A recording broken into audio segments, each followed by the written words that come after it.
పవన్ కళ్యాణ్ మంత్రి అయిన తర్వాత ఆయన సమర్థత మీద మీ ఒపీనియన్ ఏంటి? చెప్పండి, ఏం సమర్థతగా ఉందో ఒక ప్రశ్న అడిగితే దానికి నేను సమాధానం. ఆయన సమర్థవంతంగా ఈ పని చేశాడు. ఆయన Panchayati Raj department, home minister, forest minister, ఆయనకి 3 ప్రధానమైన శాఖలు ఉన్నాయి.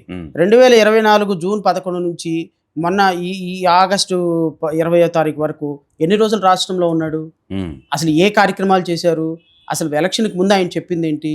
ఎలక్షన్ తర్వాత ఆయన చేస్తుంది ఏంటి? ఒక ప్రత్యేక చట్టాలు తీసుకొస్తామన్నారు, అమ్మాయిల్ని చూడాలంటే భయపడాలన్నారు, 30,000 మంది అమ్మాయిలు మిస్ అయ్యారు, వాళ్ళందరినీ తీసుకొచ్చి పెడతానన్నారు. ఈ రాష్ట్రంలో ఎస్సీ ఎస్టీలకి సపరేటు యంత్రోపనాన్ని చేస్తానన్నారు, బీసీలకి వెల్ఫేర్ కార్యక్రమాలు చేస్తానన్నారు, 143 పథకాలకి ఉమ్మడి మేనిఫెస్టోతో ప్రజలకి ఒక బ్రోచర్ రిలీజ్ చేశారు. ఏం చేశారు? ఒక్క విషయం పవన్ కళ్యాణ్ ఎలక్షన్కి ముందు చెప్పిన ఒక విషయము ఎలక్షన్ తర్వాత నెరవేర్తించాడని మీరు సీనియర్ జర్నలిస్ట్గా నాకు ఒక్క విషయం చెప్పండి. లేదా జనసేనకు సంబంధించినటువంటి వాళ్ళు ఏమైనా వైట్ పేపర్ రిలీజ్ చేయమనంటే దాని మీద నేను ప్రెస్ మీట్ పెడతాను. ఇప్పుడు వ్యక్తిగతంగా పవన్ కళ్యాణ్ని మాట్లాడాల్సిన అవసరం నాకు లేదు. వ్యక్తిగతంగా పవన్ కళ్యాణ్ జీవితం నాకు అవసరం లే. పవన్ కళ్యాణ్ అనేటువంటి వ్యక్తి ఈరోజు రాష్ట్రానికి ఉప ముఖ్యమంత్రి. 2024 వరకు ఈ రాష్ట్రంలో ఆయన చెయ్యని ఎలిగేషన్ లేదు. ఈ రాష్ట్రంలో ప్రతి అంశం మీద ఎలిగేషన్ చేశాడు. ఎలిగేషన్ చేసిన తర్వాత నేనే గనక అధికారంలోకి వస్తే ఇది చేస్తానన్నాడు. అడుగుతున్నా, తప్పేం లేదు కదా. నేను ఆయన వ్యక్తిగతంగా విమర్శించటంలా. 30,000 మంది అమ్మాయిలు మిస్ అయ్యారు, వాలంటీర్లు అందరూ ఆ అమ్మాయిని పిల్లలందరినీ తీసుకెళ్లి ప్రాస్టిట్యూషన్ హోమ్లో పెడుతున్నారని వారాహి సభలో చెప్పారు. నాకు కేంద్ర నిఘా వర్గాలు చెప్పి అమిత్ షా చెప్పారు, ఇదిగో పవన్ కళ్యాణ్ ఇలా అవుతుంది మీ రాష్ట్రంలో, నువ్వు వెళ్ళి కాపాడని చెప్పారు. అదే నేనే ముఖ్యమంత్రి అయితే హోమ్ మినిస్టర్తో రివ్యూ పెడతాను, సాయంత్రానికి పిల్లలు ఎక్కడున్నారు పట్టుకొచ్చి తల్లిదండ్రులకు అప్పచెప్తాను, ఇదిగో ఈ విధంగా జగన్మోహన్ రెడ్డి కనీసం మాట్లాడటం లేదు అన్న. 1 year అయింది, ఒక రివ్యూ పెట్టావా? ఆ 30,000 మంది అమ్మాయిలు ఎక్కడికి వెళ్ళారో కనుక్కున్నావా? అసలు తీసుకురావడానికి ప్రయత్నం చేసావా? 2024 జూన్ 11 నుంచి ఈ రోజు వరకు రాష్ట్రంలో 27,000 మంది ఆడపిల్లల మీద అఘాయిత్యాలు జరిగినాయి. 27,000 క్రైమ్స్ రిజిస్టర్ అయినాయి, ఓన్లీ ఉమెన్ రిలేటెడ్ క్రైమ్స్. ఎందుకు రివ్యూ పెట్టడంలో ఉప ముఖ్యమంత్రి? పవర్లోకి వచ్చినాక ఎందుకు అంటున్నా? అదే నేను అంటున్నా. పవర్లోకి రాకముందు ఒక మాట, పవర్లోకి వచ్చిన తర్వాత ఒక మాట మాట్లాడుతుంటే మరి ఖచ్చితంగా ఎవరో ఒకరు ప్రశ్నించాలి కదా. నువ్వు వెళ్ళిపోయి సినిమాలు తీసుకుంటా కూర్చున్నావు, నువ్వు వెళ్ళిపోయి హైదరాబాద్లో చార్టర్ ఫ్లైట్లు వేసుకుని తిరుగుతున్నావు. ఎంత వరస్ట్ అంటేనండి, ప్రజలు ఇచ్చినటువంటి సొమ్ముతో చార్టర్ ఫ్లైట్ అక్కడ బయలుదేరుతా హైదరాబాద్లో.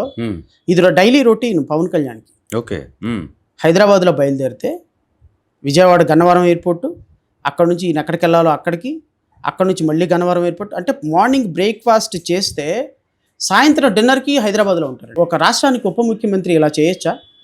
ఏ తెలంగాణ మంత్రి అయినా సరే ఆంధ్రప్రదేశ్ రాష్ట్రంలో ఉంటున్నాడా?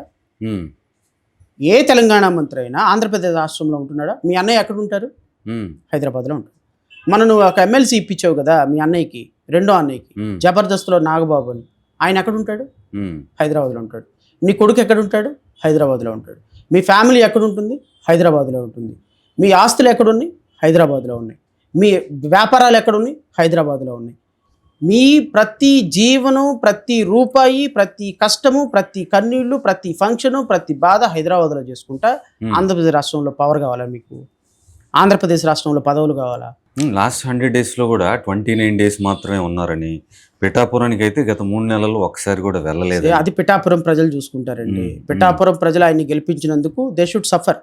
అంటే రిట్ పిటిషన్ కూడా పడినట్టు ఉంది కదా సార్ హైకోర్టులో, విజయ్ కుమార్ గారు. ఈ కేసులు వేయటం ఎంత ఇంపార్టెంటో వాటిని గెలవటం కూడా అంతే ఇంపార్టెంట్. ప్రచారానికి రిట్ పిటిషన్ విషయం ఉందా? అసలు ఏముంది విషయం చెప్పండి. ఇప్పుడు పవన్ కళ్యాణ్ అనేటువంటి వ్యక్తి సినిమాల్లో నటిస్తున్నాడు, సినిమాల్లో నటించి ప్రభుత్వ యంత్రాంగాన్ని వాడుతున్నారు. దాని మీద సిబిఐ ఎంక్వైరీ వేయమంటే సిబిఐ ఎంక్వైరీ దేనికోసం వేస్తారు? సిబిఐ ఎంక్వైరీ వేయాలి అంటే దానికి ఎంత పెద్ద ఇష్యూ. పవన్ కళ్యాణ్ సినిమాల్లో నటిస్తున్నాడు, పవన్ కళ్యాణ్ అధికార దుర్వినియోగం చేశాడు అనేది ఓకే. దానికి సిబిఐ ఎంక్వైరీ దేనికి? రేపొద్దున కోర్టు నాకు తెలిసి ఇస్త్రీ మొఖాన్ని కొట్టి ఒక 5 లక్షల రూపాయలు ఫైన్ వేస్తాయి ఎవరైతే పిటిషన్ వేశారో వాళ్ళకి, నేను అనుకోవటం. ఎందుకంటే ఇష్యూ ఈజ్ వెరీ గుడ్, కానీ దాన్ని డీల్ ఎలా చేస్తారనేది చూడాలి నేను. Okay, I don't think so. ఎమ్మెల్యేస్కి సంబంధించి ఈ ఫోన్ కాల్స్ రికార్డింగ్స్ ఏవైతే ఉన్నాయో మహిళలకు సంబంధించి చూస్తున్నారు కదా మీరు రెగ్యులర్గా, ఎక్కువగా ఆరోపణలు వస్తున్నాయి ఎమ్మెల్యేల మీద. దాని గురించి మీరేమంటారు? సార్ ఇప్పుడు నేను మొదటి నుంచి కూడా పాలసీస్ మీద మాట్లాడతా. వ్యక్తిగతమైనటువంటి ఎమ్మెల్యేస్ కావచ్చు, మంత్రులు కావచ్చు, వ్యక్తిగతమైనటువంటి అంశాల జోలికి మీడియా కానీ వెళ్ళటం, రాజకీయ పార్టీలు వెళ్ళటం కరెక్ట్ కాదు. ఇప్పుడు దువాడ శ్రీనివాస్ గారు ఉన్నారు, ఆయన సెకండ్ మ్యారేజ్ చేసుకున్నారు, అది ఆయన వ్యక్తిగతమైనటువంటి విషయం. ఆ కాన్స్టిట్యున్సీ ప్రజలు నిర్ణయించుకుంటారు, అతని క్యారెక్టర్ కరెక్ట్ అయితే ఓటేస్తారు, లేకపోతే లేదు. నేనేమంటానంటే ఒక వ్యక్తిగతమైనటువంటి విషయాల్లో వెళ్ళినంత మాత్రాన, వ్యక్తిగతమైనటువంటి విషయాలులో ఆయనకి ఏదో ఉన్నంత మాత్రాన అది పబ్లిక్ లైఫ్ మీద ఇంపాక్ట్ పడనంత వరకు మనం కామెంట్ చేయకూడదు. అంటే ప్రజాప్రతినిధిగా ఉన్నవాళ్ళు బాధ్యతాయుతంగా కూడా ఉండాలి కదా. ట్రూ, నేను కాదనటం లేదు, ప్రజాప్రతినిధిగా ఉన్నవాళ్ళు బాధ్యతగా ఉండాలి. బట్ పర్సనల్ లైఫ్ అనేది ఒకటి ఉంది కదండి. ఎవరి పర్సనల్ లైఫ్ వాళ్ళది. ఇప్పుడు సుప్రీంకోర్టు ఏం చెప్పింది, మీరు సహజీవనం చేయొచ్చు అని చెప్పింది. అందరూ ఈ మధ్య స్టార్ట్ చేశారు సహజీవనం చేయడం. సహజీవనం చేసినట్టు మాత్రాన అతను ఎమ్మెల్యేగా పనికిరాడు, మంత్రిగా పనికిరాడు అనేది కరెక్ట్ కాదు. సో నేనేమంటాను అంటే వాళ్ళ వ్యక్తిగత జీవితం ప్రజా జీవితానికి ఆటంకం కలగనంత వరకు మనం ఇండల్జ్ అవ్వకూడదు. నా పర్సనల్ ఒపీనియన్ అది. ఎవరి ఫోన్లతో మాట్లాడుకుంటున్నారు, ఎవరోతో పెరోల్, ఇప్పుడు నిన్న అమ్మాయిది ఎవరో అరుణ అమ్మాయి, నెల్లూరు అమ్మాయిది లేడీ డాన్ అని ఇష్టం వచ్చినట్టు ప్రచారం చేస్తున్నారు. ఇవన్నీ ఒక విధంగా ప్రజలని తప్పుదోవ పట్టించడానికి మీడియా తీసుకొచ్చేటువంటి ఒక కపట నాటకం ఇది. అంటే ఎవరికి అడ్వాంటేజ్ అవ్వాలని, ప్రభుత్వానికి అడ్వాంటేజ్ కావాలి అంటే ప్రభుత్వం ఒక ఇష్యూని త్రో చేస్తుంది. ప్రభుత్వంలో ఉన్న వాళ్ళే కదా బుక్ అయ్యారు. ఇప్పుడు అదే అంటుంది, ఇది ప్రస్తుతం తెలుగు అసలు. ఇప్పుడు ఆ లేడీ డాన్ వ్యవహారం మీడియా మొత్తం ప్రొజెక్ట్ చేసింది ఎవరు? టీడీపీ మీడియా అయినా. అవునా? ఇప్పుడు ఎందుకు సైలెంట్ అయ్యారు? బూమరాంగ్ అయింది. ఎందుకు బూమరాంగ్ అయింది అది? ఎందుకు బూమరాంగ్? మొన్నటి దాకా వాళ్లే కదా రోజు ఎత్తుకొని లేడీ డాన్ అని చెప్పేసి చేశారు. ఇప్పుడు దీని వెనక కోటమిరెడ్డి ఉన్నాడని, హోమ్ మినిస్టర్ ఉన్నది, అమిత ఉన్నారని, సో ఆటోమేటిక్గా సైలెంట్ అయిపోయారు. ఇష్యూ తీసుకొచ్చింది ఎవరు? అసలు ఆ ఇష్యూకి సంబంధం ఏంది? ఆవిడ తన పర్సనల్ పెరోల్ మీద తీసుకొచ్చుకుంది. పెరోల్ మీద తీసుకురావటం it's a right of a person.